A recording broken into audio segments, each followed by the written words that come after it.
All right, so welcome to the closing sales workshop. A lot of you have asked how, do I close sales efficiently, quickly, and give really great deals, make it simple for representatives, and get them excited and to present it the right way in their first weekend and beyond.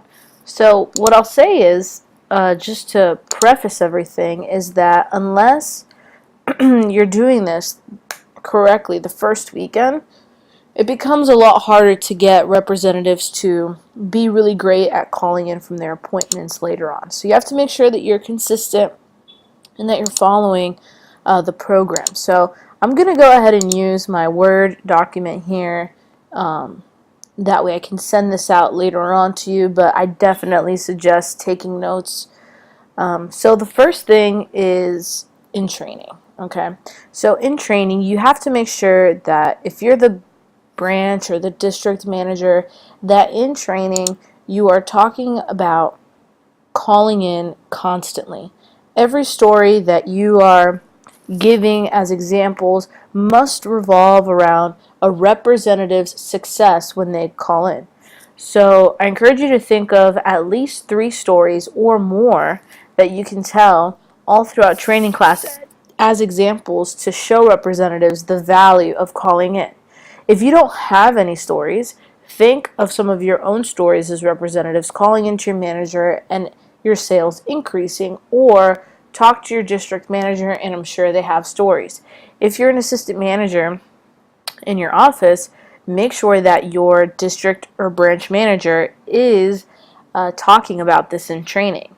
Now, for me, what helps me close sales faster is also teaching representatives in training to, when they call in, there's a couple things I'd always tell them. Number one, I would tell them that have they have to get excited about the deal that I give them. So it's not necessarily so much about what's said to them, but how they present it to their customer. So you need to teach them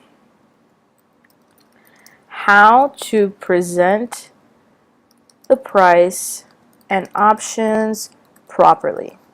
What makes it a proper way? Number one, saying the options slowly and clearly.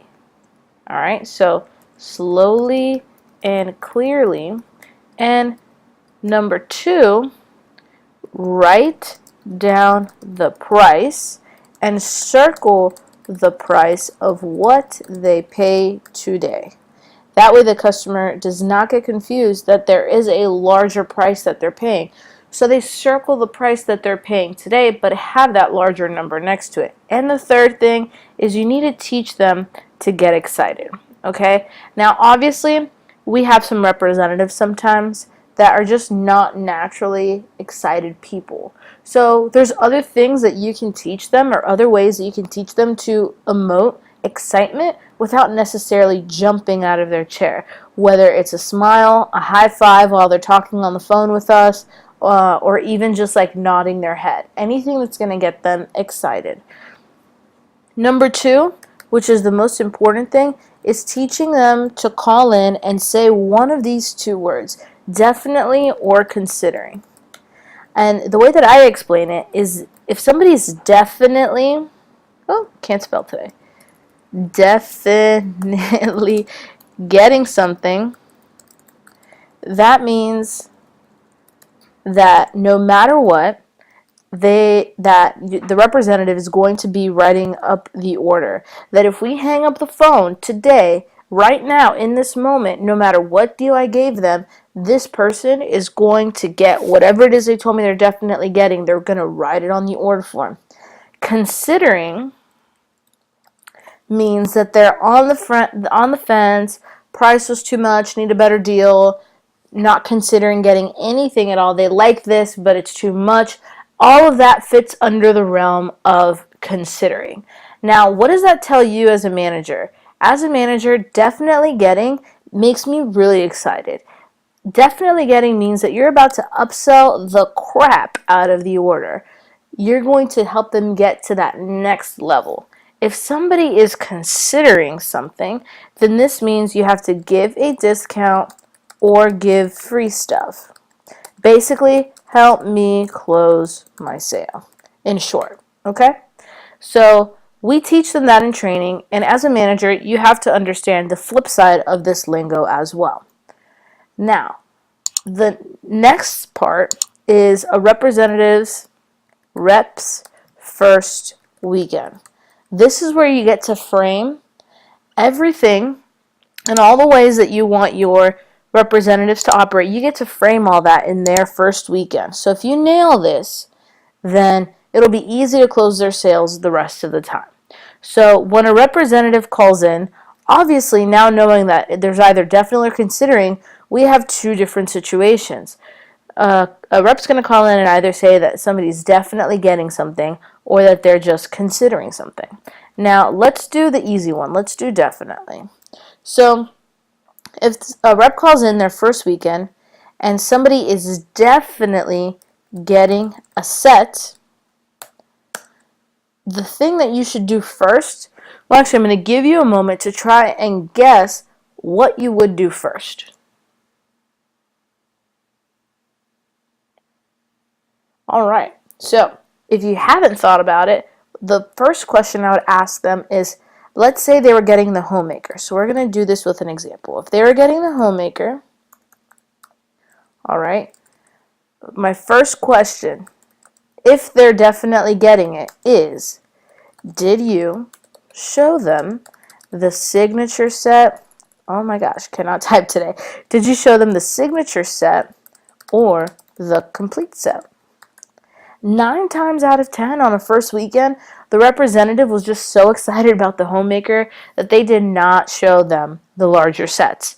So if their answer is yes, then obviously from there you would ask them, did they like it? Is that something they were considering? And kind of figure out if you can make a deal from there. If not, you'll do add-ons, which we'll talk about later. If they have not shown them the set, if no, walk them through how to quickly show the set over the phone. So the way that I have them show the set over the phone is I tell them to flip to it and to write down the pieces that those bring that the complete and signature don't bring. So I'll say, all right, Johnny Rep, go ahead and flip to the page where the signature and the homemaker are. So I want you to write down 2 columns. On the first column, write down signature, and I want you to write down hearty slicer, shears, 2 extra table knives, or they can get the steak knife option, whatever else I'm missing, the cheese knife, and the petite santoku. And then I'll have them do the same thing for the complete set. And then I'll tell them to ask their customers, hey, by the way, we have really awesome specials on these sets that I totally forgot about. So that's what I was talking to my manager. But, and then show the pieces of the signature set, kind of go through the names and uses, and then figure out if they wanted to see a price on those. And if so, I already give them the price of them over the phone, and I tell them to ask them if they would prefer the discount or if they would prefer the free stuff. So it sounds something like, all right, Johnny Rep, go ahead and walk them through the pieces. Just read the names and uses. Ask them if they like the signature or the complete set instead of the homemaker, which one they would use more. And let's say they say the signature set or the complete set, either one. I want you to quote them the price by writing it down like you just did, and ask them if they prefer the discount or the free stuff. After you show them that, go ahead and give me a call back to see what happens. Now, best case scenario, they close a larger set. Worst case scenario, they're back at the homemaker. Doesn't mean the sale is over though, because there's way more stuff in the Cutco catalog than just knives, and you can do add-ons, okay?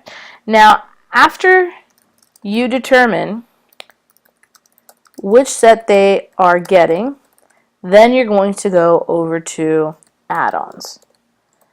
Add-ons means you're going to list and ask your representative if they showed them, and you go through a list. So they call you back and they say, all right, Mary Lou, they're definitely going to get the signature set. My next question is, did you show them the flatware?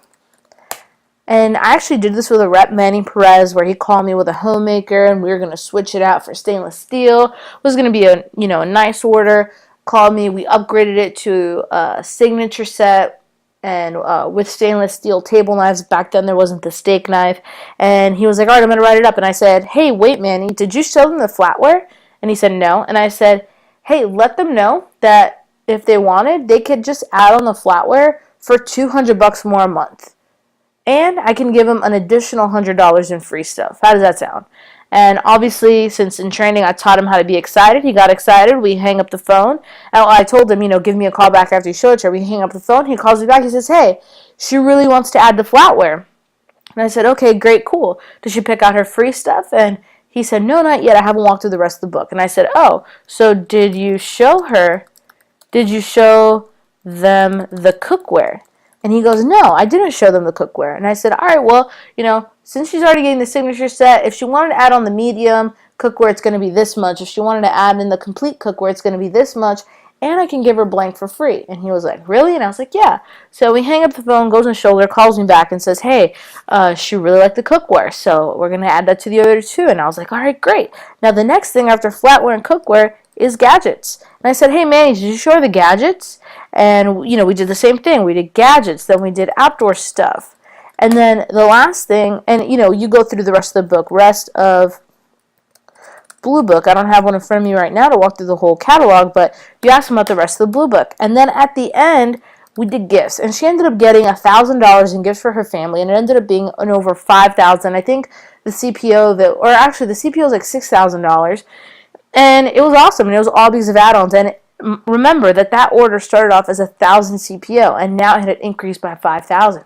Now, you're not going to be able to increase every single representative's order by 5,000 every single time, but if you do this enough, you are going to run into those situations, and you are going to increase the CPO of your office. And even if you just increase every single order that you get in 1 week by 50 CPO, let's say there was 52 orders for your office, and on average you increased each one by 50, that's an extra $2,600 on your sales report. And imagine doing that over the course of a whole summer.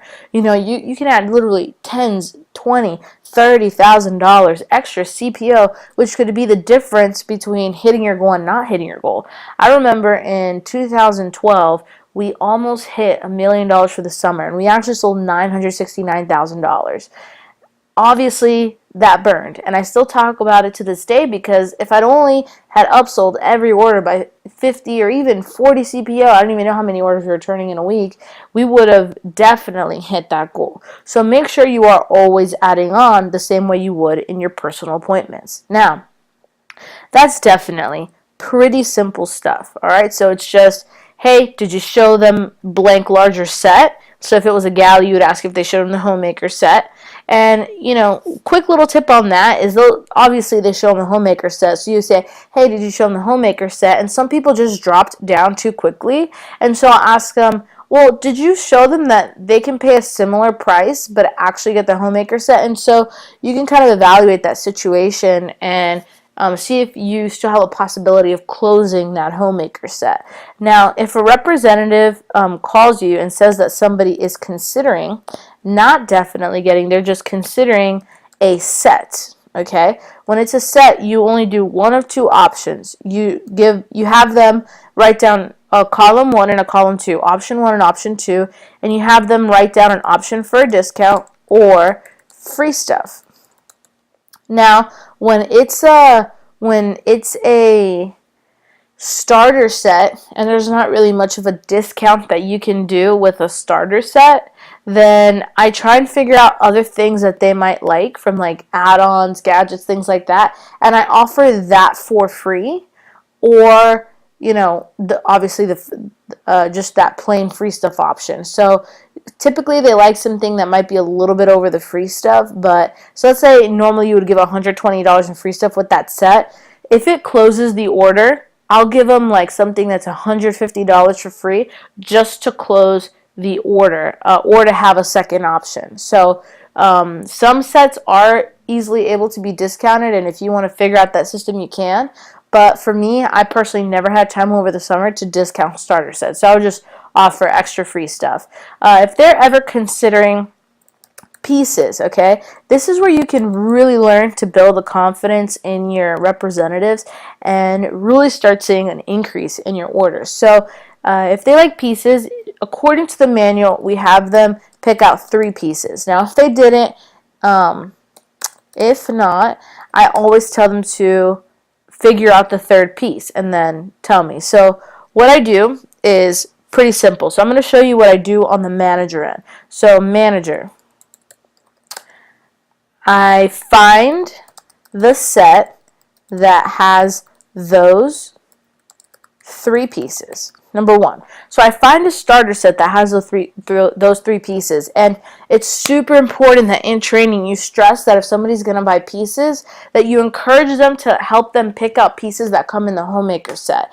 And the reason is most of the starter sets are pieces from the homemaker set. So upgrading from pieces to a starter set becomes really, really easy. So number 1, find the set that has those 3 pieces and is a low cost for a first payment. Okay? Next, I show the representative the option without saying that it is a set. Now, the reason why this is so important to show them the option without saying that it's a set is because the customer has already said no to a set. They've already said no to like 3 to 4 sets. And so if the representative goes in there showing them a set, saying, hey, we have this really great set option, the customer is going to be turned off automatically. They want to feel understood. They don't want to feel like you're trying to sell them. So when I show the representative the option, I'm not going to say that it's a set. It is a package is what I call it. Then have the representative write down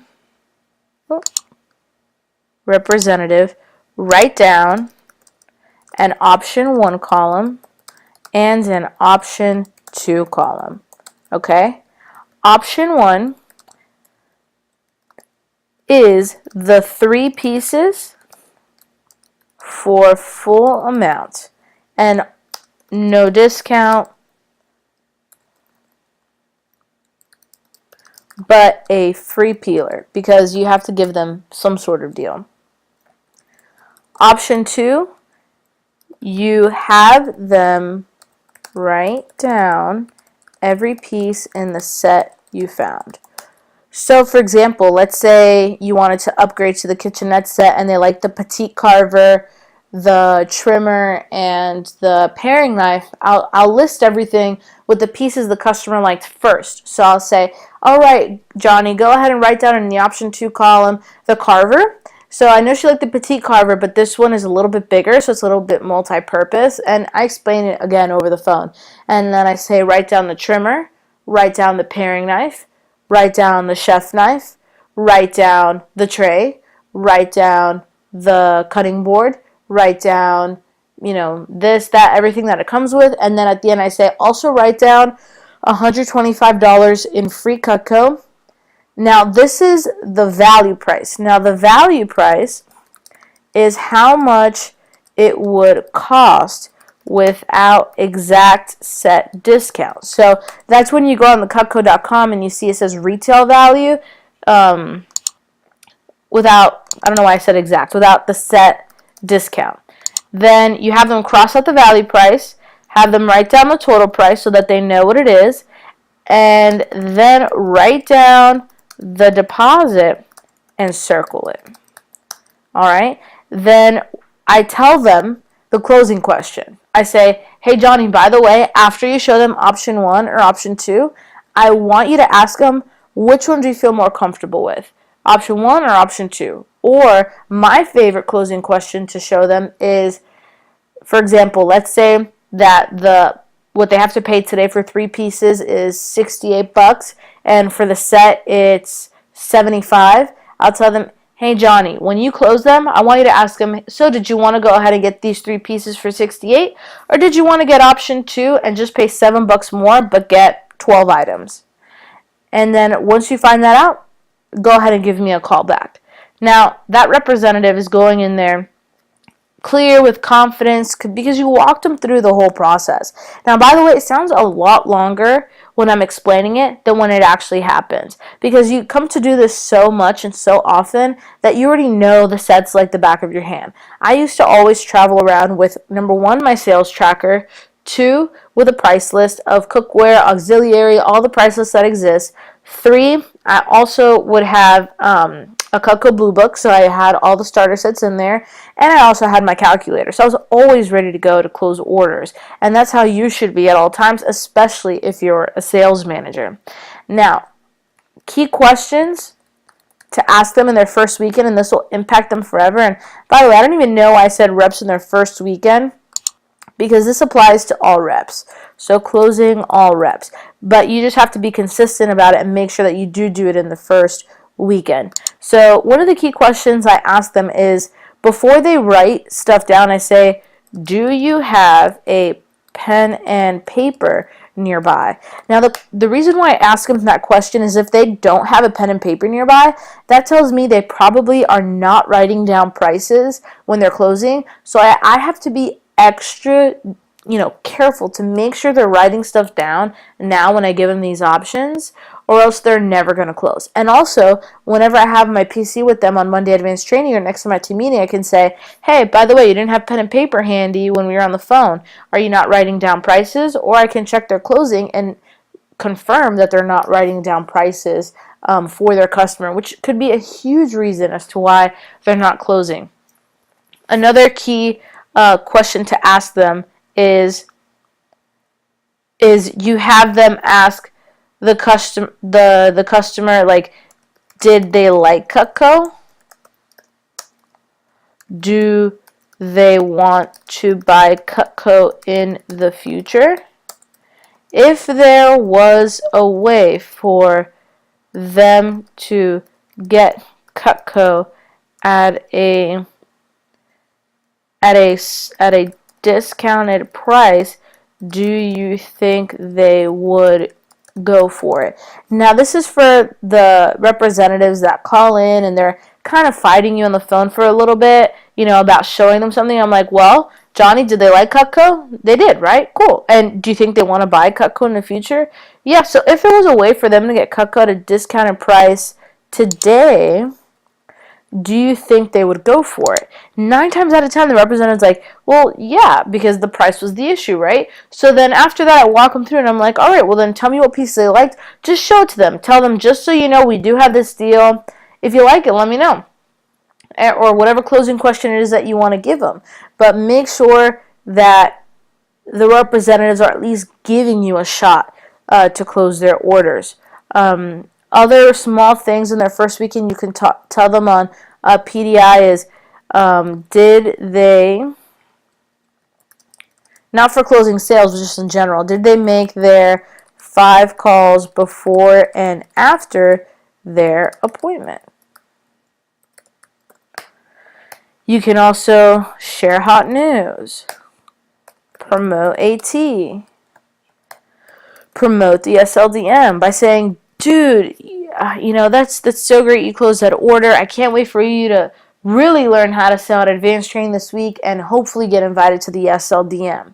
So there's so many things you can do. The main thing that I'll say when closing orders is just to keep it simple. So many people, so many new managers want to give the quote-unquote best deal, and they do things that are so complicated, but it's just really simple. If they're definitely getting it, upsell. If they're considering it, give them a discount or give them free stuff. If they're considering a set, figure out the price of the pieces and then show them the second option as a package deal and help your representatives close more sets. If your reps close more sets, they're going to gain more confidence. If they gain more confidence, then they're going to sell more sets on their own, and they're going to be confident in Cutco, and they're going to be confident in you as a coach. So I typed this up. If you want this, you can go ahead and email me, and I'll be more than happy to send it to you.